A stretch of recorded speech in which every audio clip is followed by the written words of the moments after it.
Thich Nhat Hanh, nous sommes la Terre, l'humain au cœur de l'écologie.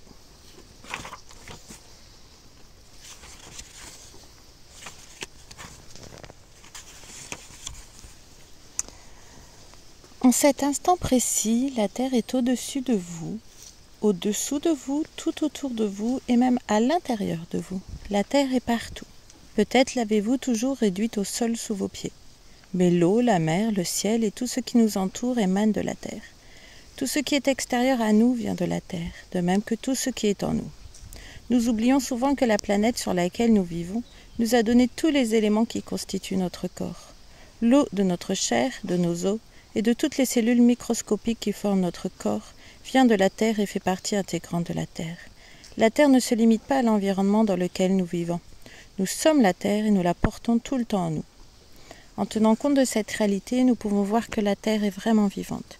Nous sommes une manifestation vivante, animée de cette belle et généreuse planète. Sachant cela, nous pouvons commencer à transformer notre relation à la Terre. Nous pouvons commencer à marcher différemment et à prendre soin d'elle différemment. Nous allons tomber complètement amoureux de la Terre.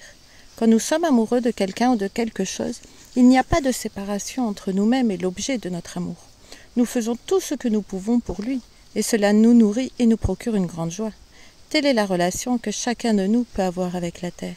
Telle est la relation que chacun de nous doit avoir avec la Terre pour qu'elle survive et pour que nous puissions survivre nous aussi. La Terre contient le cosmos tout entier. Quand notre compréhension de la Terre se limite à notre environnement, nous nous considérons comme une entité séparée de la Terre et ne voyons d'elle que ce qu'elle peut nous procurer. Il est essentiel de reconnaître qu'au final, la planète et les êtres humains qui la peuplent ne font qu'un. Quand nous regardons la Terre en profondeur, nous voyons qu'il s'agit d'une formation constituée d'éléments non-Terre, le Soleil, les étoiles et l'univers tout entier. Certains éléments comme le carbone, le silicium et le fer ont été formés il y a très longtemps, au cœur de lointaines supernovas. De lointaines étoiles ont apporté leur lumière à la Terre. Quand nous examinons une fleur, nous pouvons voir qu'elle est constituée de nombreux éléments différents. C'est pourquoi nous la définissons aussi comme une formation. Une fleur est constituée de nombreux éléments non-fleurs. L'univers tout entier est présent dans une fleur. Quand nous regardons profondément dans la fleur, nous pouvons y voir le soleil, la terre, la pluie, le jardinier. De même, quand nous regardons profondément dans la terre, nous pouvons y voir la présence du cosmos tout entier.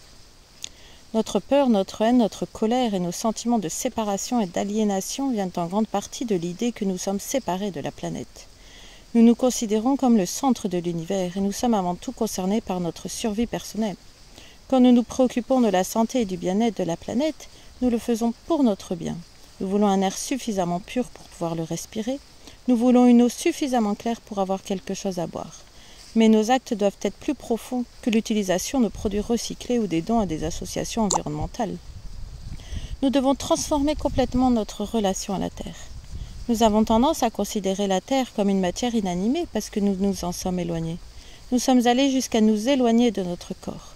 Pendant de longues heures chaque jour, nous ignorons l'existence même de notre corps.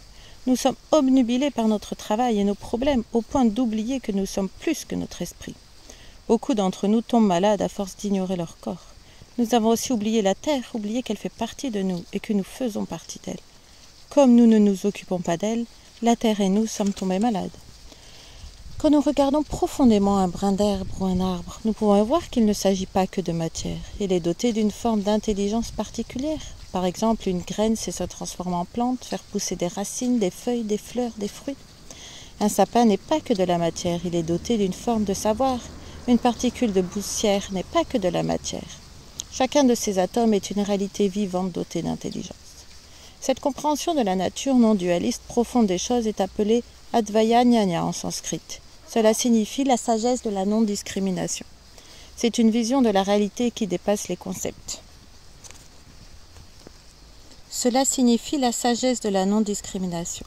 C'est une vision de la réalité qui dépasse les concepts. La science classique se fonde sur la croyance qu'il existe une réalité objective indépendante de l'existence de l'esprit. Mais dans la tradition bouddhiste, nous disons qu'il y a l'esprit et les objets de l'esprit, et qu'ils se manifestent en même temps. Nous ne pouvons pas les séparer. Les objets de l'esprit sont créés par l'esprit lui-même. Notre perception du monde qui nous entoure dépend complètement de notre façon de le regarder. Si nous comprenons la Terre comme un organisme qui vit et qui respire, nous pouvons nous guérir et guérir la Terre. Quand notre corps physique est malade, nous avons besoin de nous arrêter, de nous reposer et de tourner notre attention vers lui. Nous devons mettre un terme à nos réflexions, revenir à notre inspiration, à notre expiration ainsi qu'à notre corps. Quand nous pouvons voir que notre corps est une merveille, cela nous donne aussi l'occasion de voir la terre comme une merveille. Et la guérison peut commencer pour le corps de la terre. Quand nous revenons nous-mêmes pour prendre soin de nous, non seulement nous guérissons notre corps et notre esprit, mais nous aidons la terre. La Terre est une belle planète, elle est composée d'une multitude de formes de vie, de végétaux, de sons et de couleurs. Dans le ciel, nous pouvons voir la lumière de Vénus et de lointaines étoiles. En nous regardant, nous savons que nous aussi, nous sommes beaux. Notre esprit a la conscience du cosmos. Le cosmos a engendré la belle espèce humaine. Avec de puissants télescopes, nous pouvons observer le cosmos dans toute sa splendeur.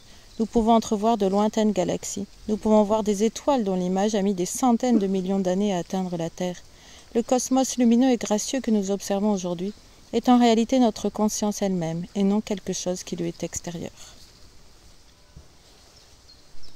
C'était un extrait d'un des multiples livres de Thich Nhat Hanh.